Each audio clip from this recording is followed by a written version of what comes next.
On reparlera de l'UNEF notamment avec Gilles William Goldnadel, avec Johnny des urgences et puis je crois de nouveau avec Gilles William autour de Notre-Dame. Ça c'est pour le GG et vous tout à l'heure à midi moins le quart. En attendant, jeunes gens, je vous prie de rester attentifs. Voici le grand oral.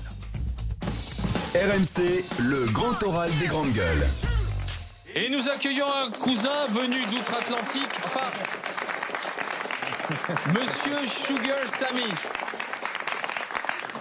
Je vous en prie, un cousin venu d'outre-Atlantique, un cousin canadien. Ouais. Oui, alors moi je comprends pas votre succès parce que j'ai été voir votre spectacle. Nous Français, on en prend plein la tronche et ça cartonne parce que vous êtes là, vous prolongez du 4 avril au 1er juin à l'Alhambra. Bah, le masochisme. On est masochistes, c'est ça. Les Français sont masochistes. Ouais, vous êtes maso, j'adore. Donc vous allez continuer. Ouais, je vais continuer. Et vous en redemandez, c'est ça aussi. Ouais. Non, mais c'est ça que j'adore parce que quand je vais dans d'autres places, les gens sont oh, mais il va un peu de loin. Ici, vous êtes quoi? Allez, vas-y. J'adore ça, j'adore. Et on l'accepte parce que justement, vous êtes venu de loin. Ouais, je suis venu de loin et puis c'est un regard de l'extérieur sur votre société. Je pense que les gens apprécient et pour moi c'est une critique honnête et sévère de la France. Mais quand je vais aux États-Unis, c'est la même chose. C'est une critique honnête et sévère des États-Unis. Qu'est-ce qui vous a le plus frappé en arrivant ici en France? Un flic? Entre autres. Moi, ce qui m'a frappé le plus, c'est les différences culturelles, la façon de faire, les valeurs, les priorités. J'en parle beaucoup dans mon spectacle. Et c'est vraiment un spectacle que j'ai écrit en étant ici, en faisant une immersion avec les Français. Et les gens me disent, comment est-ce que tu nous connais aussi bien?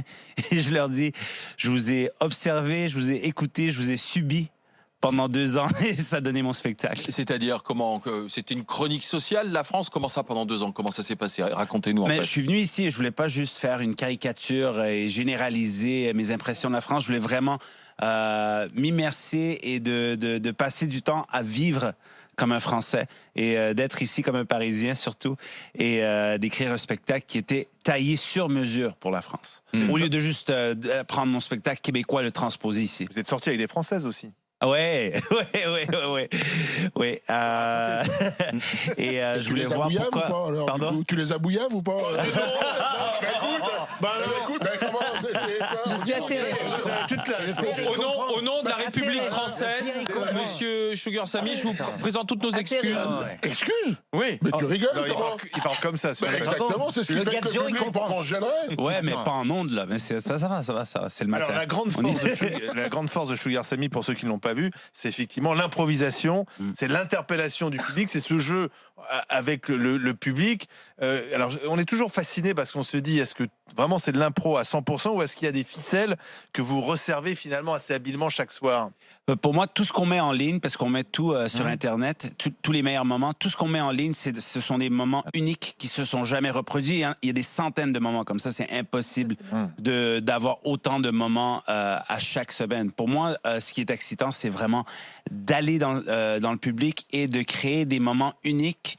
Et aussi avoir un public avec qui qui vont être engagés. C'est-à-dire en faisant quelques centaines de spectacles par année, on peut facilement tomber en mode autopilote comme humoriste. Alors pour moi, c'est très important que chaque spectacle soit spécial. Oui, mais alors c'est sans filet parce que parfois la salle est moins bonne. La salle du mardi peut être moins bonne parfois que celle du mercredi. Ouais, mais il y a toujours des bons clients. Toujours des bons clients. Toujours des bons clients. Et ce qui arrive aussi, c'est que si je vois qu'il y a quelque chose qui ne fonctionne pas, je passe à autre chose très très vite. Donc il y a aussi moyen de re-rentrer dans le texte et puis de quitter l'impro. Ouais. Alors, avant une question de Fatima, de Johnny et de Gilles William. Un extrait. Mais oui, c'est génial comme on est connectés tous les deux, ça, Fatima. Allez, on y va. Un extrait, Gilles William. Tu sais, un extrait, c'est quand tu prends un petit bout du spectacle et que tu le fais écouter. Et là, on voit le professionnalisme. C'est un métier. Oui. Alors, extrait justement où vous interpellez dans la salle, finalement, 2 compatriotes des Québécoises avec qui vous parlez des Gilets jaunes. Comment tu t'appelles? Jacques. Jacques, ça va bien? Jacques. Je suis riche.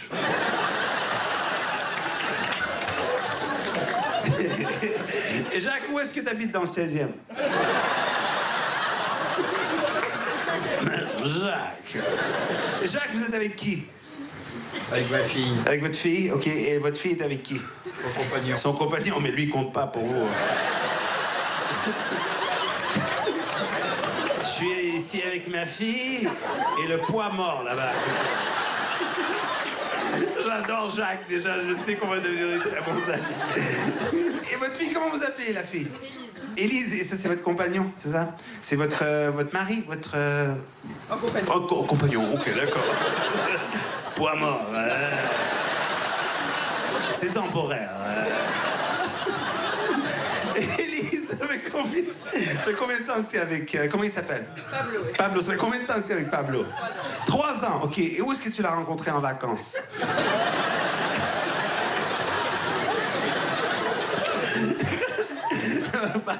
Moi, je suis les poids morts, elle, c'est mes papiers.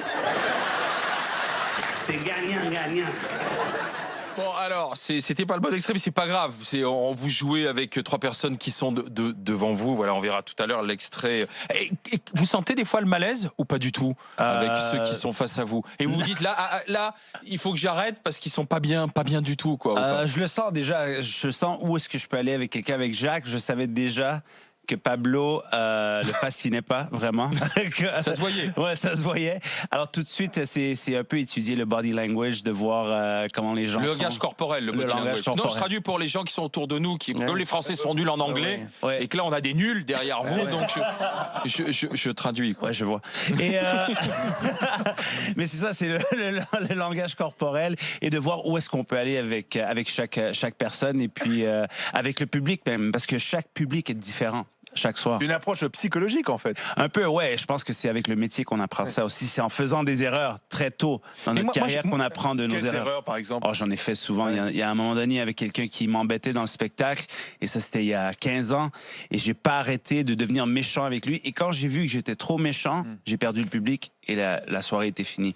N'importe quelle blague que je sortais, ça me fonctionnait plus parce que le public se retournait vers moi en disant non, on l'aime pas, il était trop méchant. C'est trop dur. Ouais. Alors il faut trouver le bon équilibre. Il faut se moquer, mais il faut pas que ça soit l'humiliation. Exactement. Il faut qu'ils deviennent les stars du show. Moi, je me suis demandé en allant vous voir si, au moment où le public rentrait dans la salle, si vous étiez dans un coin à regarder un peu la tête des gens ou les physiques, ou si vous avez un profileur qui travaille pour vous ou pas du tout.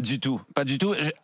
Et je préfère ne pas savoir qui est là. Et je l'ai même dit. Il y a des gens qui me disent j'ai un ami qui va être là, il s'appelle machin. J'ai dit dis-moi rien, je veux pas savoir. Je préfère connaître les gens en même temps que le public. Je préfère poser des questions et connaître tout, parce que il y a rien qui va être plus honnête que la réaction immédiate. Alors je veux pas être trop préparé. Faut pas tuer la spontanéité. Ouais, exactement. Pour moi, en impro, ça ne ment pas.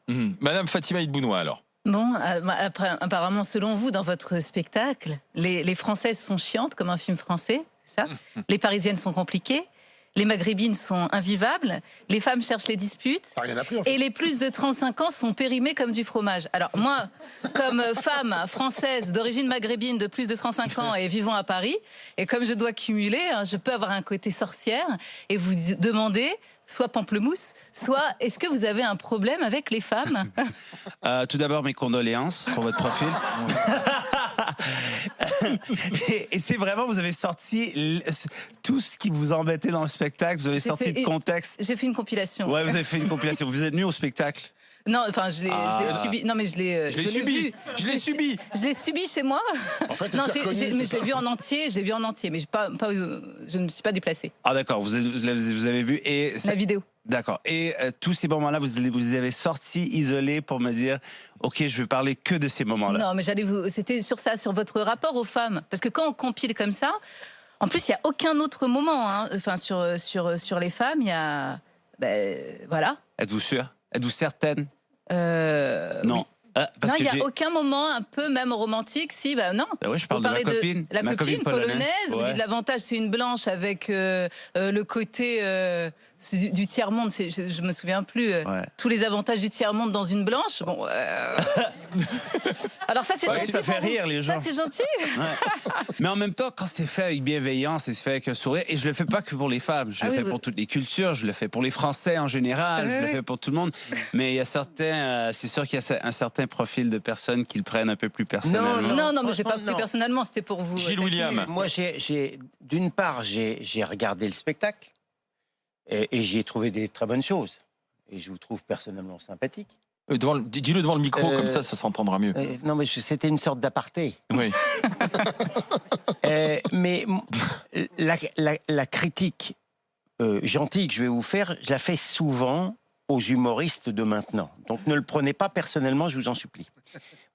Non, mais c'est vrai. J'ai un problème d'abord avec la moquerie. On est dans un ressort comique aujourd'hui qui doit être à l'image de la méchanceté du temps, où il faudrait, pour être drôle, et vous l'êtes, se moquer. Deuxièmement, je trouve que aussi dans le ressort comique d'aujourd'hui, on plaisante beaucoup, on se moque beaucoup sur l'origine. J'y vois l'obsession également du temps. Et vous n'y échappez pas. Et troisième remarque, d'ordre un peu plus personnel. Je trouve que c'est un exercice, même si vous l'exercez bien, un peu facile de vous moquer des Français, par exemple, qui sont des bons clients, et on l'a dit en plaisantant, parce qu'ils sont un peu maso. Vous êtes aussi, je le sais, et vous ne vous êtes pas fait que des amis, spécialement critiques avec les Canadiens français. Et moi, j'avoue que j'ai une tendresse particulière pour les Québécois que je sens, de mon point de vue, assez victimes des anglophones au Canada. Donc, est-ce que, pour résumer, ça n'est pas, même si encore une fois vous êtes brillant, un exercice un peu convenu et un peu facile? Alors, Sugar Sammy. Pour moi, je pense que c'est dans la tradition du roast. On a ça en Amérique du Nord, c'est-à-dire que on met sur le grill un peuple, des gens avec bienveillance, c'est-à-dire qu'on on fait la recherche sur eux, mais en même temps, on les critique avec humour. Ça, c'est quelque chose qui a été fait, c'est une tradition qu'on a, on a des légendes de ça. On a Don Rickles, on a des gens qui le font aujourd'hui, on a Jeffrey Ross, et c'est quelque chose qui est fait en célébrant une culture, en célébrant le moment présent, et on le fait d'une manière où il y a des pointes qu'on fait qui sont quand même assez gentilles parce qu'on peut aller plus méchant, et ça se voit dans le ton de l'humoriste. Donc, il ne faut pas seulement écouter les paroles, mais aussi le ton avec lequel c'est fait. Et c'est ça qui est important. Et c'est là qu'on sent la bienveillance. Oui, mais j'ai l'impression que le temps est davantage de se moquer des Français ou des Québécois plutôt que des Iraniens ou des Indiens d'Amazonie. Oui, mais il faut aussi créer des sujets, parler des sujets qui interpellent le public qui sont devant nous. C'est-à-dire, pour moi, si j'écris un spectacle, si j'amenais mon spectacle québécois ici, ça ne toucherait pas la cible autant qu'un spectacle écrit pour les Français. Quand je vais aux États-Unis, c'est que sur les Américains. Alors, je parle des Français très peu, mais je parle des Américains. Par exemple, ça serait drôle, votre spectacle québécois, ça ferait pas rire une salle de Français? Ou d'Américains. Non? Ou d'Américains. Les Américains... pas les références. Les références, les enjeux, le référendum, tout ça, ça passerait à côté de la cible. Tandis que quand je vais là et je parle de leur président aux États-Unis, quand je parle du mur, quand je parle comme Canadien et je les observe, ça les fait rire parce que c'est plus facile de parler de quelqu'un quand ils sont pas là, parce qu'il n'y a pas de danger. C'est plus facile tandis que quand ils sont là, tu joues avec le feu. Oui, moi, je trouve que c'est plus facile aussi. C'est plus difficile parce que tu as toute la salle qui peut se retourner vers toi. Je trouve que c'est peut-être plus facile aussi de se moquer de Trump que d'Obama. Ouais, mais moi je pense de se moquer de Trump quand il y a des supporters de Trump dans la salle, c'est-à-dire moi je suis allé à Naples en Floride, les gens qui ont voté le plus pour Trump, et je me suis moqué de Trump devant eux. Au lieu de le faire pendant qu'ils n'étaient pas là. Ils ont ri. Et je pense que ils ont ri. Et je pense que c'est plus courageux de faire ça et de se moquer des gens pendant qu'ils sont là et de moquer d'une société pendant que la salle peut se retourner vers toi au lieu de se moquer d'une société. Sugar Sammy, vous restez avec nous. Suite du grand oral des GG dans un instant avec une nouvelle question de Fatima Idbounois vexée. Son féminisme est touché par Sugar Sammy. À tout de suite. Scandaleux. RMC jusqu'à midi. Les grandes gueules.